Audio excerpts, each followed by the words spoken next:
Ok mes petits loulous, j'espère que vous allez bien. On se retrouve dans une nouvelle vidéo. Je précise que cet épisode est filmé, donc si jamais vous voulez avoir la vidéo et voir ma jolie tête, n'hésitez pas à aller sur YouTube. J'espère qu'il va pas y avoir trop de bruit parce que je suis dehors, je trouvais que la lumière était beaucoup mieux. Et je voulais vous faire la deuxième partie sur l'épisode où je relis tout ce que j'ai écrit après ma rupture et je voulais un petit peu vous raconter ce qui s'était passé parce que je vous avais teasé la fin qui était samedi 26 octobre. Tu as liké la story d'Axel. Geste déplacé qui n'a aucun sens et qui me replonge dans une grande tristesse. À ce moment-là, ça faisait un petit peu plus d'un mois que nous n'étions plus ensemble. Et regardez-moi ce petit chat. Tu veux dire un petit truc ? Non. Je me rappelle que j'étais en soirée avec mes copines et j'étais vraiment passée à autre chose. Je voyais d'autres garçons et tout. Et je vois qu'il like la story que Axel, ma copine, avait mis de moi et une autre copine. Et il avait liké la story parce que j'étais dessus. Et le lendemain matin, j'étais là en mode trop bizarre de faire cette action et tout. Ça n'a vraiment aucun sens, etc. Et je crois que pas longtemps après, il m'avait envoyé un message. Un long message en mode « Oui, Anaïs, excuse-moi de te déranger, mais il faut vraiment qu'on parle, j'ai des choses à te dire, donc dis-moi, est-ce que t'es d'accord pour qu'on se voit ? Vraiment qu'on parle. » Moi, à ce moment-là, dans ma tête, j'étais sûre, claire et nette. J'avais tellement souffert, j'étais tellement énervée que jamais de ma vie, je voulais lui donner une seconde chance. Je savais que quoi qu'il arrive, ça n'aurait rien changé et je me serais pas remis avec lui en fait. Donc moi à ce message, je lui réponds un message très froid en mode pourquoi faire ? Écoute, moi j'ai juste besoin de récupérer ma tasse parce qu'en fait j'avais des affaires chez lui et je voulais vraiment les récupérer pour que dans ma tête ce dossier soit clos et que j'ai plus rien qui me raccroche à lui. En plus je déménageais à Paris donc je voulais vraiment récupérer toutes mes affaires. Ah oui, et je lui avais dit que je partais et que je voulais vraiment récupérer mes affaires avant de partir. Donc on se voit le soir et j'arrive chez lui. Et là, il était vraiment tout tremblant, choqué de me voir, impressionné de me voir. En même temps, guette la bête, je rigole. Du coup, on se retrouve face à face. Je vois qu'il est vraiment pas bien. Moi, j'étais vraiment en mode détaché et juste, je voulais récupérer mes affaires. Et directement, il se met à fondre en larmes. Et il est là, puis il me dit que dès les premières semaines, il avait commencé à regretter, qu'il en parlait avec sa mère, avec ses copains, qu'il saoulait tout le monde, que il repassait devant chez moi, pour espérer me croiser, etc., qu'il savait pas comment revenir, mais qu'il pensait à moi tout le temps, qu'il était pas bien. Il s'était rendu compte que le truc au-dessus de sa tête, le brouillard qui soi-disant était moi, c'est pas moi, mais au final, ses mauvaises fréquentations, ses mauvaises habitudes, je ne rentrerai pas dans les détails, etc. Moi j'étais là, franchement ça me touchait quand même beaucoup parce que je me disais enfin ça y est, j'étais pas folle en fait, tout ce qu'on a vécu c'était réel, j'ai pas vécu ça toute seule dans le vent parce que c'était quand même très perturbant cette rupture soudaine, ça m'a fait profondément mal. Et je lui dis de toute façon, ça sert à rien de me dire tout ça parce que moi fallait y réfléchir avant, j'ai fait ma vie, je déménage de Bordeaux, je quitte Bordeaux, je vais aller vivre à Paris et de toute façon dans un mois je vais à Bali, enfin dans un petit peu plus d'un mois, j'avais prévu un voyage d'un mois à Bali, seule et après une partie avec Axel. Donc lui, en fait cette nuit-là on a discuté toute la nuit jusqu'à 7h du matin, enfin on a fait nuit blanche quoi, on avait tellement de choses à se dire, à la fois c'était perturbant, à la fois ça me faisait tellement du bien de le retrouver, enfin pour moi c'était ma moitié cette personne. Et il me dit écoute moi je suis prêt à tout pour toi, je suis prêt à arrêter toutes ces choses que t'aimais pas, je suis prêt à m'améliorer et je vais te suivre à Paris et je vais te prouver les choses, je vais changer d'école, je t'attendrai pendant que tu seras à Bali, etc. Moi, j'étais là, ok. Je ne crois pas les paroles, je ne crois que les actes. Et dans tous les cas, tant que tu seras la personne d'avant, on se remettra pas ensemble. Ce que j'ai tenu, je suis restée forte, je l'ai laissé prouver les choses, etc. Et moi, je faisais rien. J'étais en mode observatrice. Et je regardais ce qu'il faisait. Et je vais pas mentir qu'il s'est comporté comme la meilleure personne possible. Pendant de longs mois, organisé un voyage, il a déménagé avec moi à Paris, il a changé d'école, il a modifié tous ses comportements que je jugeais nuisibles pour la relation. Et bref, je suis partie à Bali, finalement, il s'est passé un petit événement compliqué, mais qui nous a grave renforcé dans notre amour. D'ailleurs, je vous raconterai cet événement dans un épisode de podcast, parce que je pense que c'est intéressant d'en discuter. Je suis partie à Bali, et quand je suis revenue, on recommençait les petites embrouilles, par-ci, par-là, nanana. Et bref, je vais pas rentrer dans les détails parce que de toute façon, j'en parle déjà dans mon épisode que j'ai fait avec Margot. On vous parle de la solitude, de l'après-rupture, on vous raconte nos ruptures, ce qui s'est passé, on rentre vraiment dans les détails. Là, dans cet épisode, j'ai pas vraiment envie de rentrer dans les détails parce que aussi il y a certaines choses qui sont privées. Surtout, j'en ai déjà parlé, donc je voulais vous raconter mes écrits. Ce que j'ai écrit pendant ces périodes et je vais juste checker le son. Bon, ça a l'air d'être plus ou moins ok, mais il faut savoir que du coup on s'est remis ensemble, on a commencé à se refréquenter vers novembre. On s'est remis ensemble, je pense, officiellement en janvier. On a vécu ensemble à Paris de janvier à août. Et début août, je l'ai quitté du coup parce que en fait, il a refait exactement la même chose. Et tout ce qu'il m'avait promis qu'il ne referait plus jamais, a fini par le refaire. Donc j'ai écrit un petit peu mais pas beaucoup cette rupture, ce qui s'est passé, ce que j'ai ressenti et je vais vous parler de tout l'après de cette rupture. Le 17 août 2025. Nous nous sommes quittés le 7 août 2025. L'année dernière, tu m'as quitté le 12 septembre. Suite à ça, tu es revenu vers le 26 octobre vers moi pour me dire que tu t'étais rendu compte de tout.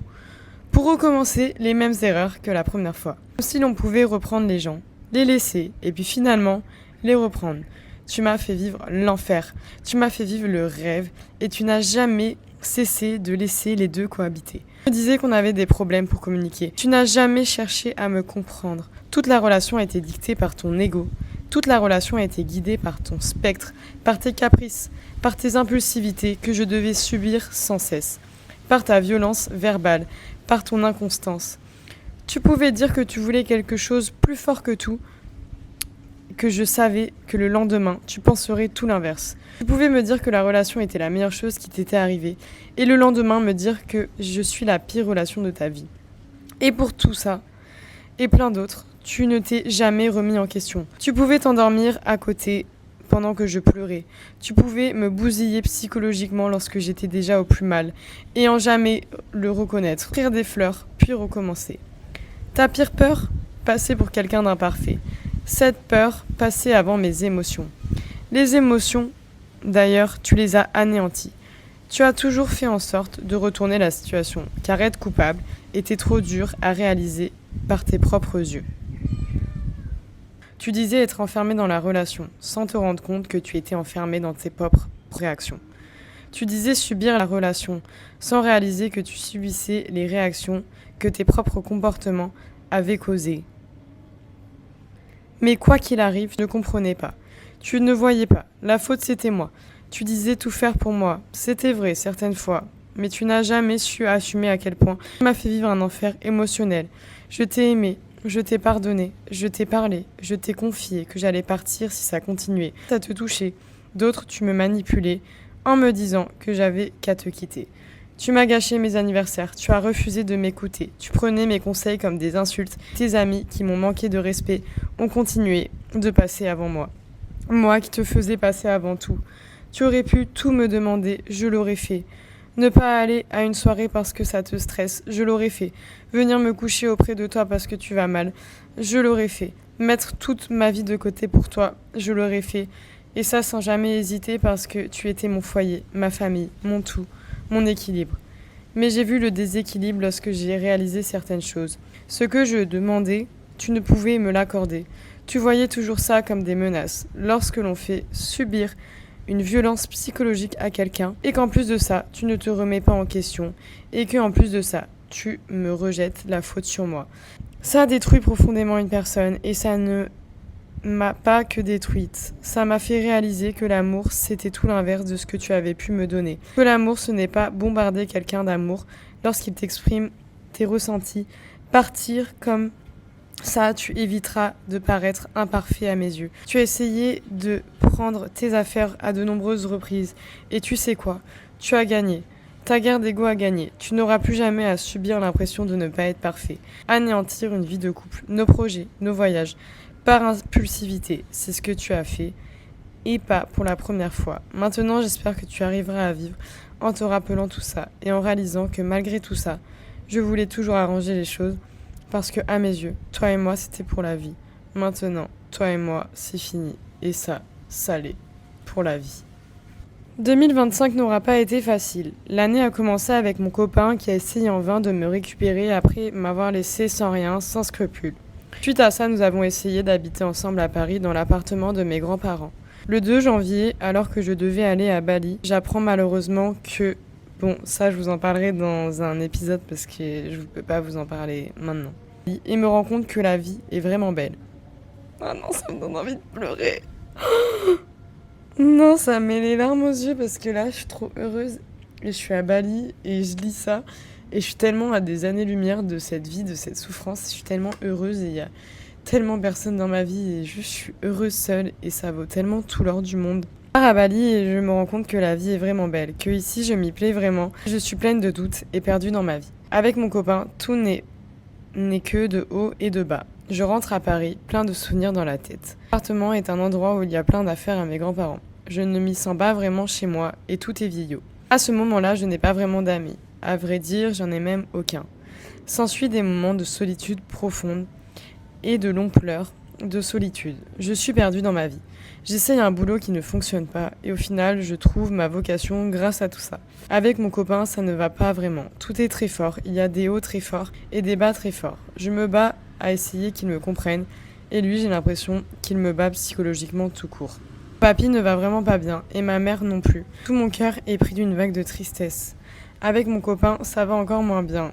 Tout mon cœur est pris d'une vague de tristesse. Avec mon copain, ça va encore moins bien. Mon papy meurt. Mon copain décide de ne plus se battre pour nous dans la pire période de ma vie. Je choisis de lui laisser des chances. Je lui laisse me montrer qu'il ne les saisit pas. Je choisis de le quitter, mais de quand même lui laisser la chance de rester, mais je le regarde ne plus me choisir. S'effondre, ma vie s'anéantit, mais étrangement, je me dis que j'avais plus besoin de cette relation fracassante, car la vie me fracasse déjà assez comme ça, pour que je me rajoute du mal. Je rentre chez mes parents et vois mes amis. Tout s'apaise, mais le vide reste en moi. Mon papy est parti, et ça, je ne le réalise pas. Ma relation est finie et c'est décevant. Un être qui était tout ton foyer devient une personne que tu ne connaîtras plus jamais. Ça me traverse le corps de peur. Mais je me résigne, je n'y peux rien.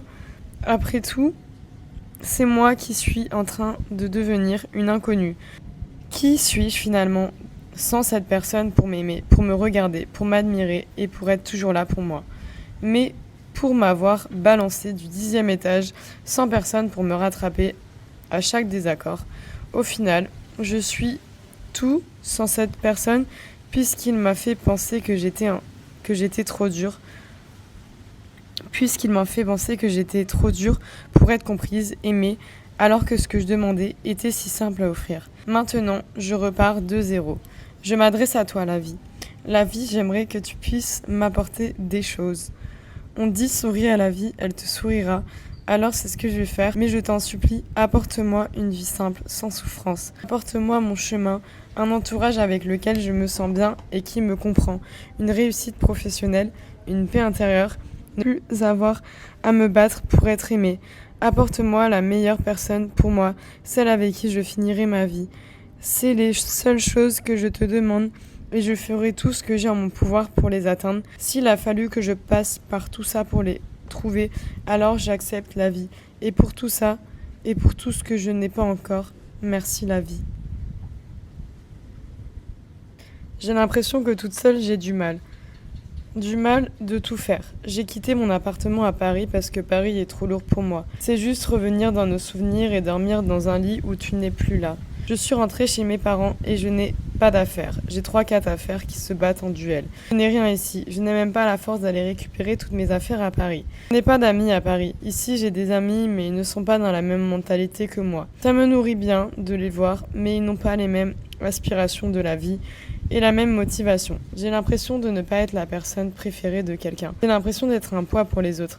J'ai l'impression que c'est un mauvais rêve qui dure trop longtemps et que je suis juste en vacances et que quand je vais rentrer à Paris, ma vie sera comme avant.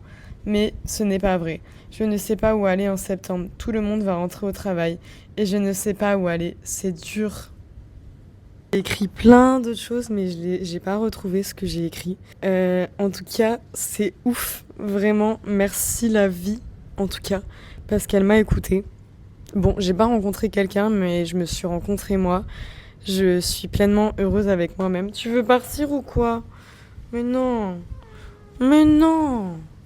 Je suis pleinement heureuse avec moi-même. Je me suis trouvée, j'ai trouvé ma vie, j'ai trouvé le meilleur endroit de toute ma vie, celui où je me sens le mieux. Celui, en fait, j'aurais jamais pensé en être là quand j'ai vécu tout ça. J'avais l'impression que je m'en sortirais jamais. J'avais l'impression que je sortirais jamais la tête de l'eau, que je me remettrais jamais de cette rupture, etc. En tout cas, voyez à quel point j'ai transformé tout ça en de belles choses. Et vraiment, encore une fois, merci la vie parce que j'aurais jamais imaginez rebondir aussi vite. Il y a des mois de ça, j'étais au fond du seau, je pensais que je remonterais jamais la pente. Et là, je suis dans une vie dans laquelle je n'ai jamais été aussi heureuse. Tous les jours, je me rends compte que je suis heureuse.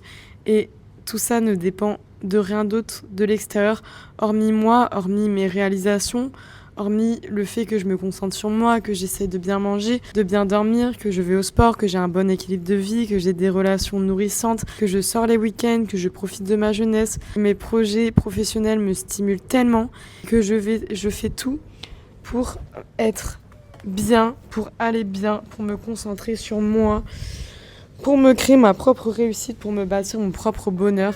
Et je vous assure les amis que quand vous êtes focus sur vous, la vie vous sourit tellement. Mais qu'est-ce qu'il y a? Mais va-t'en si t'es pas content.